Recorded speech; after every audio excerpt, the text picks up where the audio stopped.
Hello বন্ধুরা, আসসালামু আলাইকুম। আমি Saibi tips, welcome to my channel. বন্ধুরা, বাংলাদেশ এমবেসি থেকে, মাস্কেট এমবেসি থেকে ওমানে আপনার বাংলাদেশি স্কুল সাহামে ওনারা ডিস্ট্রিক্ট পর্যায়ে ফাস্টফুডের সেবা দেওয়ার জন্য আসছে।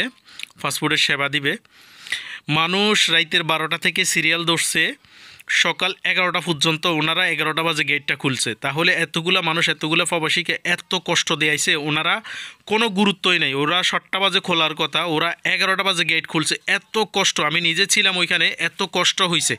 তার উপরে আরেকটা বিষয় হচ্ছে, বাংলাদেশ এমবেসির ভিতরে, মাস্কেট এমবেসির ভিতরে যারা কাজ করে তারা গোলামের ঘরে গোলাম। ওরা ব্যবহার শিখে আসে নাই এখানে। প্রবাসীদের সাথে এত খারাপ আচরণ করে, এত বাজে আচরণ করে। কেন এই কথাটা বলছি সেটা একটু পরেই দেখতে পারবেন। তো আমি যেহেতু সিকিউরিটির কারণে আমি পুরো ভিডিও করতে পারিনি। দেখতে পাচ্ছেন এখানে হাজার হাজার মানুষ হয়েছে, মনে হয় কয়েক হাজার মানুষ হয়েছে।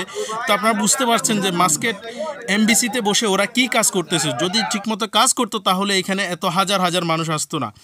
আর এদেরকে গোলাম কেন বলছি, দেখেন এখানে যে মানুষগুলো এইভাবে বসে আছে চেয়ার ছাড়া, ওই যে দেখেন কর্নারে চেয়ারগুলো বাস করে রেখে দিয়েছে। প্রবাসীদেরকে একজন মানুষকেও কিন্তু ওরা চেয়ার দেয় নাই।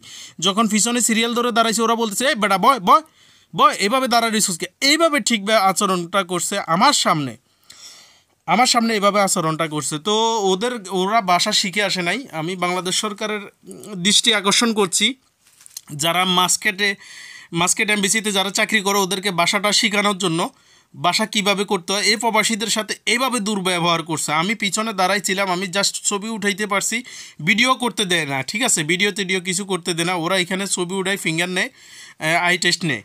তো এইভাবে মানুষগুলারে সিরিয়ালে দাঁড়াইয়া দেখুন চেয়ার ছাড়া এখানে এইভাবে বসাই রাখছে। তো আমি পিছনে দাঁড়াই রয়েছি, হালকা করে ভিডিও করতে পারছি। ধন্যবাদ সবাইকে। বেশি বেশি শেয়ার করবেন ভিডিওটা, বেশি বেশি শেয়ার করবেন। এমনকি সরকারের পর্যায়ে যারা দৃষ্টি আকর্ষণ করছি সবাইকে, যে ওদের ব্যবহারটা ঠিক করার জন্য, প্রবাসীকে মূল্যায়ন করার জন্য। ধন্যবাদ সবাইকে, ভালো থাকবেন, আল্লাহ হাফিজ।